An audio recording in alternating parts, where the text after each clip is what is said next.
नमस्कार, मैं हूं आपके साथ यश शुक्ला और आप देख रहे हैं के न्यूज की खास पेशकश, जिसमें सबसे पहले बात करेंगे सियासी वार हमला जोरदार। दिल्ली के मुख्यमंत्री अरविंद केजरीवाल ने लखनऊ के सपा कार्यालय में सपा अध्यक्ष अखिलेश यादव के साथ मीडिया को संयुक्त रूप से संबोधित किया। इस मौके पर उन्होंने कहा कि प्रधानमंत्री नरेंद्र मोदी अपने लिए नहीं, अमित शाह को प्रधानमंत्री बनाने के लिए वोट मांग रहे हैं। अगर मोदी जी चुनाव जीतते हैं तो 2 महीने में ही मुख्यमंत्री योगी आदित्यनाथ को हटा देंगे, आरक्षण को खत्म कर देंगे। 4 जून को इंडिया गठबंधन की सरकार बनने जा रही है। इस मौके पर अखिलेश यादव ने कहा कि 4 चरणों में अब तक भाजपा चित हो चुकी है। जनता में आंसुओं का उफान है। 400 पार का नारा इसलिए दिया जा रहा है कि 140 सीटों से ज्यादा नहीं जीत रहे हैं। इस बार जनता 140 सीटों के लिए तरसा देगी। उत्तर प्रदेश, दिल्ली और पंजाब में भाजपा को करारी हार मिलेगी। रोटी, कपड़ा और मकान के साथ साथ आरक्षण को बचाना होगा। हारने के बाद ये झूठ का विश्वविद्यालय खोलेंगे। इस मौके पर आम आदमी पार्टी के राज्यसभा सांसद संजय सिंह ने कहा कि मणिपुर के अंदर एक कारगिल योद्धा की पत्नी को निर्वस्त्र कर घुमाया गया। प्रज्वल रमन्ना ने हजारों महिलाओं के साथ शोषण किया और प्रधानमंत्री मोदी उसका समर्थन कर रहे हैं। महिला पहलवानों को घर से खींचकर मारा गया, मोदी खामोश रहे। स्वाति मालीवाल जब पहलवान बेटियों के साथ थी तो मारा गया। हालांकि उन्होंने खुद मालीवाल प्रकरण में गोलमोल जवाब दिया।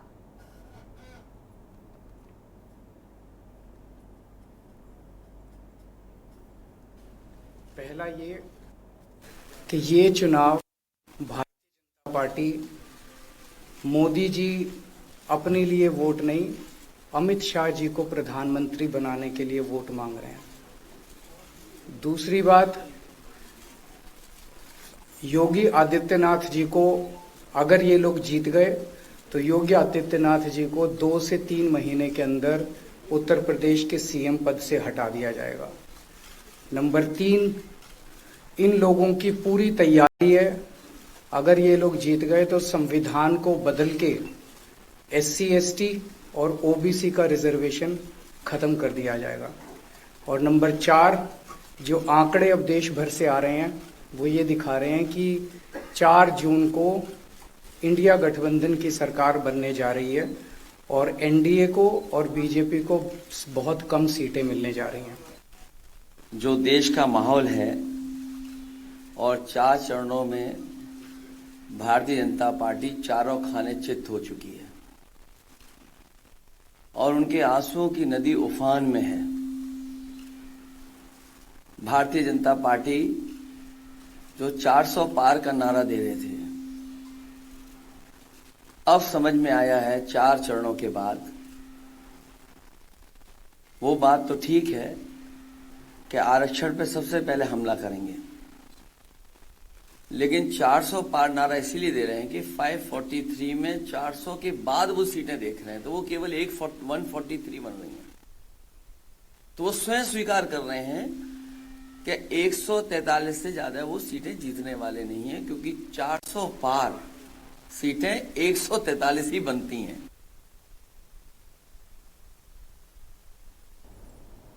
और इसी खबर पर हमारे साथ संवाददाता शिवा जुड़ चुके हैं। शिवा, क्या कुछ जानकारी है? आज जिस तरीके से प्रेस कॉन्फ्रेंस संयुक्त साझा की, कल मल्लिकार्जुन खड़गे के साथ अखिलेश यादव ने प्रेस कॉन्फ्रेंस की थी, तो वही आज अरविंद केजरीवाल के साथ और सत्ता पक्ष पर जमकर निशाना साधते हुए भी नजर आए।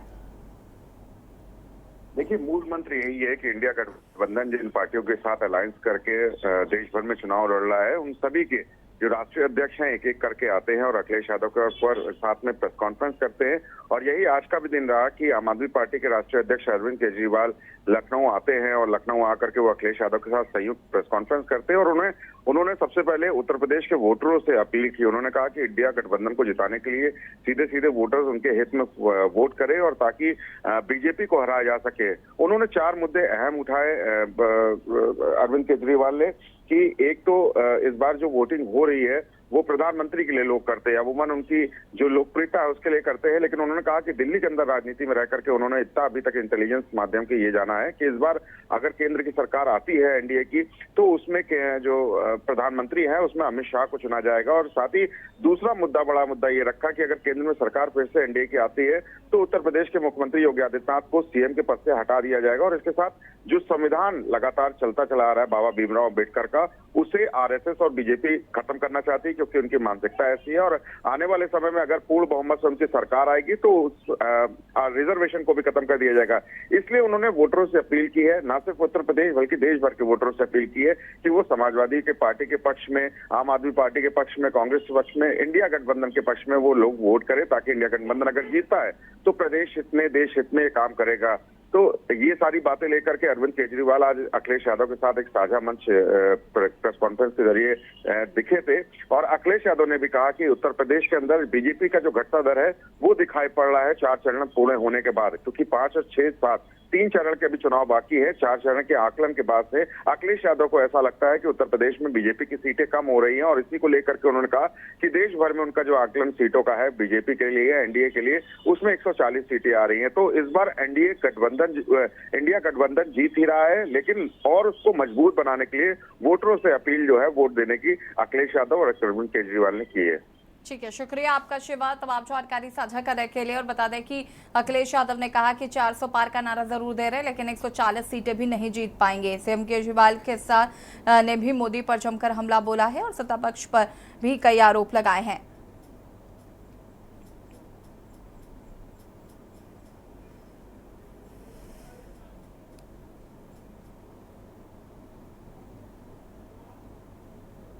और अब बात करेंगे मोदी की रैली गारंटी की झड़ी। पीएम नरेंद्र मोदी ने गुरुवार को आजमगढ़, जौनपुर और भदोही में जनसभा की। इस दौरान उन्होंने पूर्वांचल के वोटरों में जोश भरने का काम किया। उन्होंने पार्टी प्रत्याशियों के समर्थन में मतदाताओं से वोट करने की अपील की है। पीएम ने कहा है कि अगले 5 वर्षों में और क्या काम होंगे उसकी गारंटी देने आया हूं। पीएम मोदी ने कहा कि मेरे मन में एक ही भाव है कि गरीब का चूल्हा जलते रहना चाहिए, कोई भी बच्चा भूखा नहीं रहना चाहिए, और मैं गारंटी देता हूं आने वाले 5 साल भी मुफ्त राशन मिलता रहेगा। यूपी में 2.5 करोड़ से ज्यादा किसानों को किसान सम्मान निधि के 70,000 करोड़ रुपए मिल चुके हैं और आगे भी मिलते रहेंगे। मैं काम गिनाने नहीं आया, अगले 5 वर्षों में और क्या होगा उसको मैं आपको गारंटी देने आया हूं। पीएम मोदी ने कहा कि गरीब का बेटा जब प्रधान सेवक बना तो सभी के लिए योजना चलाई।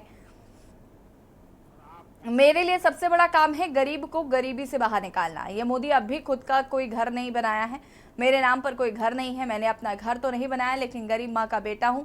मैंने 4 करोड़ गरीब परिवारों के लिए घर बनाए हैं। वो गरीबी क्या जाने, ये जब आपका बेटा, आपका सेवक जो गरीबी को जी कर आया था बैठा ना, 80 करोड़ लोगों को मुफ्त राशन पहुंच रहा है।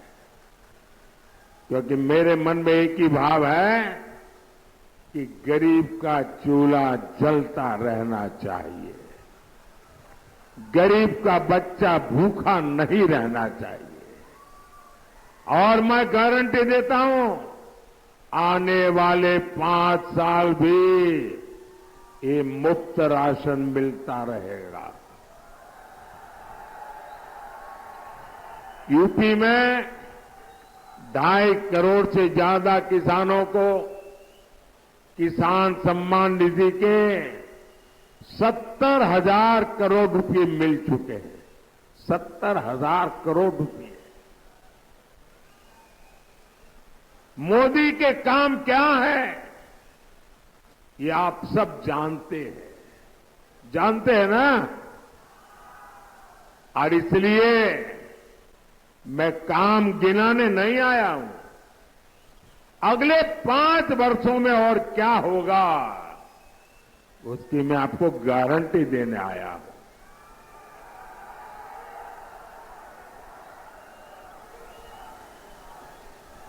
अगले 5 वर्षों में इन योजनाओं से एक भी गरीब छूटेगा नहीं।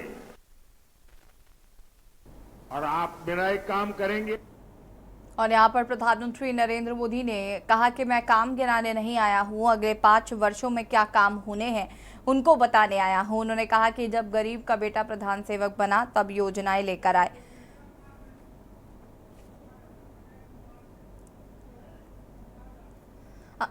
संवाददाता अजय कुमार सिंह हमारे साथ जुड़ चुके हैं। अजय, क्या कुछ जानकारी आज प्रधानमंत्री नरेंद्र मोदी ने पूर्वांचल को साधने की कोशिश की?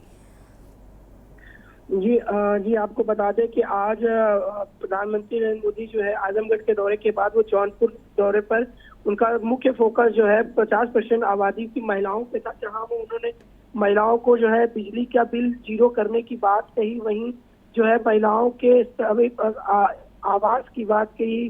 तमाम प्रधानमंत्री आवास उन्होंने जौनपुर को गिनाया कि सिर्फ 1 लाख आवास जौनपुर को मिला है। कहीं ना कहीं प्रधानमंत्री जी ने जो है महिलाओं को अधिकार की बात कही, वहीं जो है ओबीसी आरक्षण को लेकर के कहा कि मोदी जी जब तक जिंदा रहेंगे तब तक जो है, मोदी जब तक रहेगा तब तक आरक्षण में कोई छू भी नहीं सकता। तो ये चीजें है ये सब प्रमुख बिंदुओं पर उन्होंने टच किया। ये एक अहम मुद्दा था। जी शुक्रिया आपका जानकारी साझा करने के लिए। और बता दें कि 5 वर्षों में जो काम हुए हैं उनका जिक्र नहीं किया प्रधानमंत्री ने, जबकि उन्होंने कहा कि मैं जिक्र करने आया हूं तो आगे 5 सालों में क्या कुछ होगा उसकी गारंटी देने आया हूं। उन्होंने कहा कि गरीब बेटे ने जब प्रधान सेवक बना तो उसने योजनाएं लाई, साथ ही साथ अपना खुद का घर ना बनाकर मैंने गरीब जनता को घर दिया है।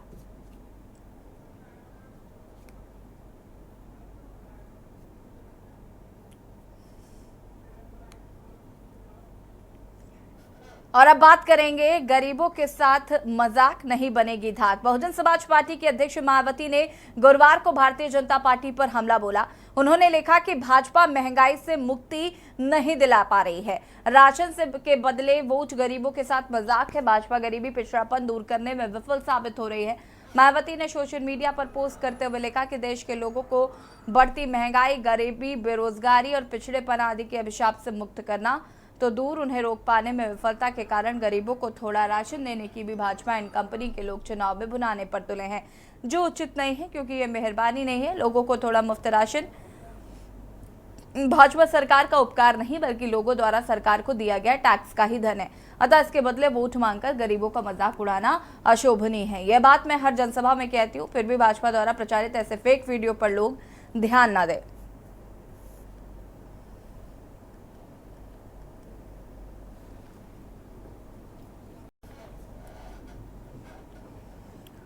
मायावती ने बीजेपी पर जमकर हमला बोला। उन्होंने कहा कि जो मुफ्त राशन देते हैं वो अपनी जेब से नहीं देते बल्कि जनता के टैक्स से ही ये राशन दिया जाता है, तो मुफ्त राशन के बदले वोट मांगना अशोभनीय है। मायावती ने आज सत्ता पक्ष पर जमकर निशाना साधा है। उन्होंने कहा कि मुफ्त राशन के बदले वोट मांगना अशोभनीय है।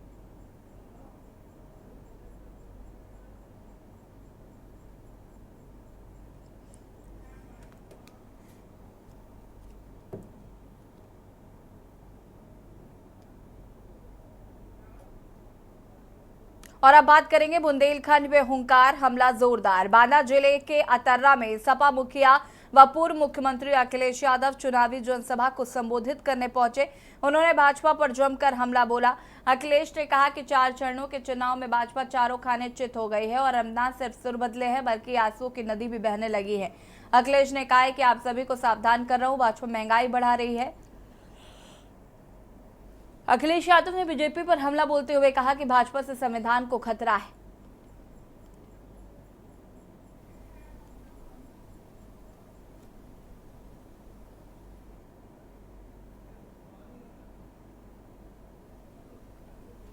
इस बार ये देश का जो चुनाव होने जा रहा है, ये चुनाव न केवल हमारे आपके भविष्य का चुनाव है बल्कि आने वाली पीढ़ी के भविष्य का भी चुनाव है।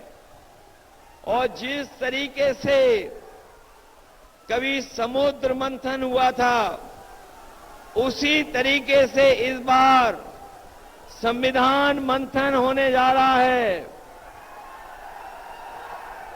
ये संविधान मंथन का भी चुनाव है। एक तरफ वो लोग हैं जो संविधान की रक्षा करना चाहते हैं, संविधान को बचाना चाहते हैं।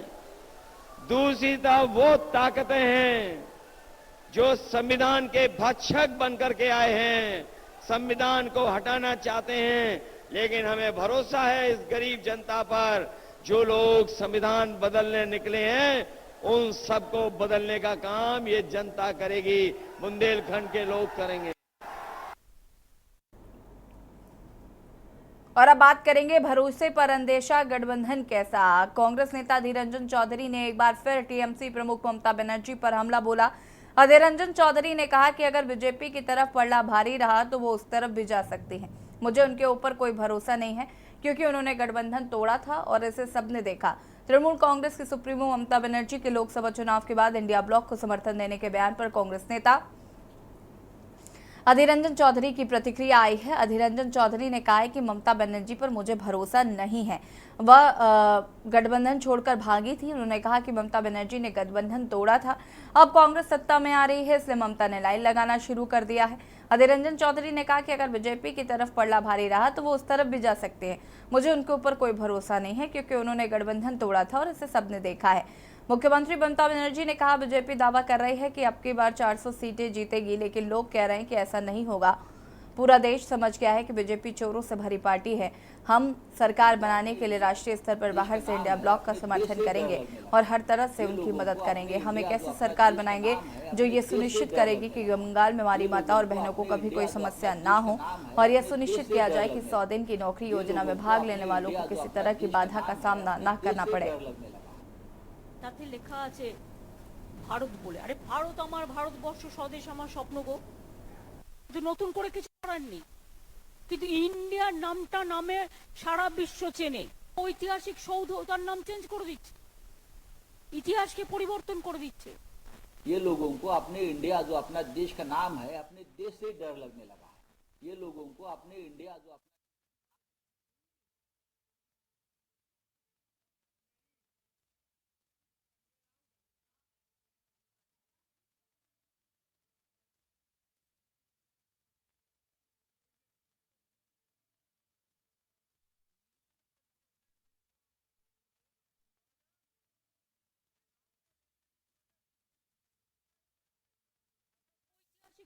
তার নাম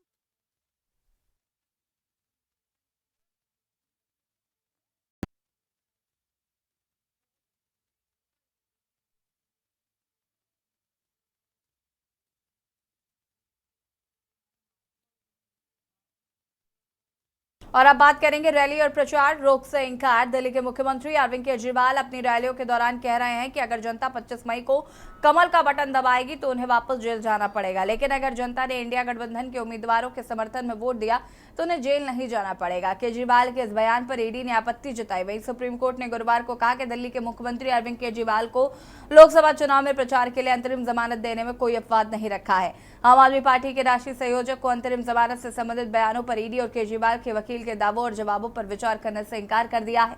दरअसल ईडी की ओर से पेश होते हुए सॉलिसिटर जनरल तुषार मेहता ने चुनावी रैलियों में केजरीवाल के भाषणों पर आपत्ति जताई है। अगर लोगों ने आपको वोट दिया तो उन्हें 2 जून को वापस जेल नहीं जाना पड़ेगा। इस पर पीठ ने मेहता से कहा है कि यह उनकी धारणा है, हम कुछ नहीं कर सकते। शीर्ष अदालत अपनी गिरफ्तारी के खिलाफ केजरीवाल की मुख्य याचिका पर सुनवाई कर रही थी। शीर्ष अदालत ने 10 मई को कथित दिल्ली उत्पाद शुल्क नीति घोटाले से संबंधित मनी लॉन्ड्रिंग मामले में केजरीवाल को अंतरिम जमानत दी थी।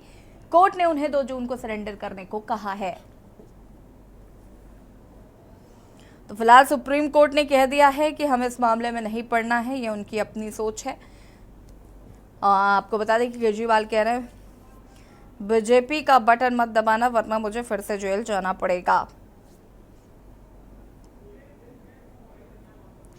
और ऐसी खबर पर हमारे साथ विशेष संवाददाता अखिलेश सिंह जी जुड़ चुके हैं। अखिलेश जी, बीजेपी का बटन मत दबाना नहीं तो मुझे जेल में डाल देंगे वाले बयान पर सुप्रीम कोर्ट ने कहा है कि हम इस पर नहीं पढ़ना चाहते हैं, क्या कुछ जानकारी?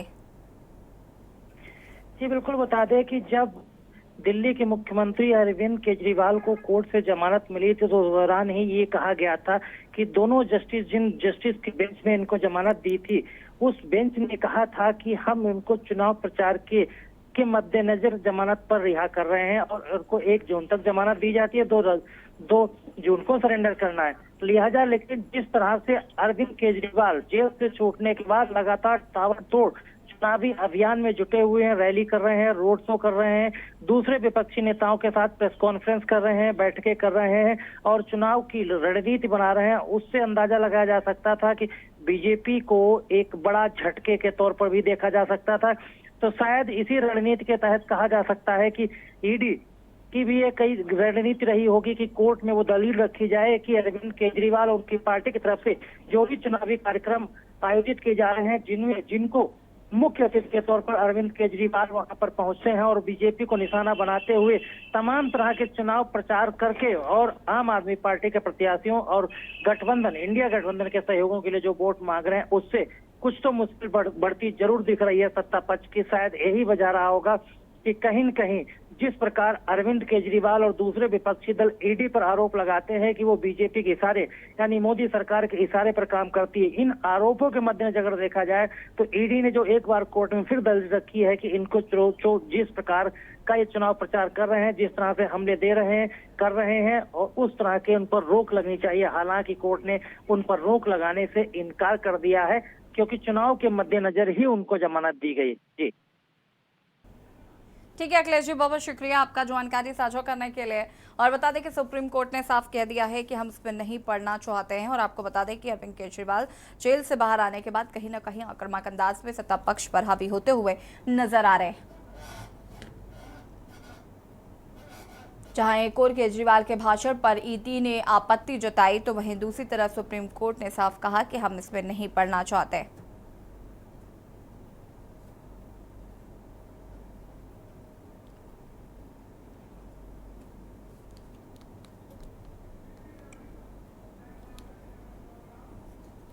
और इसी बीच आपको दिल्ली से बड़ी खबर बता देते हैं। दिल्ली से बड़ी खबर, भाजपा कार्यालय में लगी आग। दिल्ली से बड़ी खबर आपको बता रहे हैं, भाजपा कार्यालय में लगी आग। आग को बुझाने में लगी दमकल की गाड़ियां। जनरेटर में तकनीकी कमी से लगी है आग। दिल्ली भाजपा कार्यालय में लगी आग, बड़ी खबर आपको बता रहे हैं। वर्तमान सरकार के कई निर्णय जनता के खिलाफ।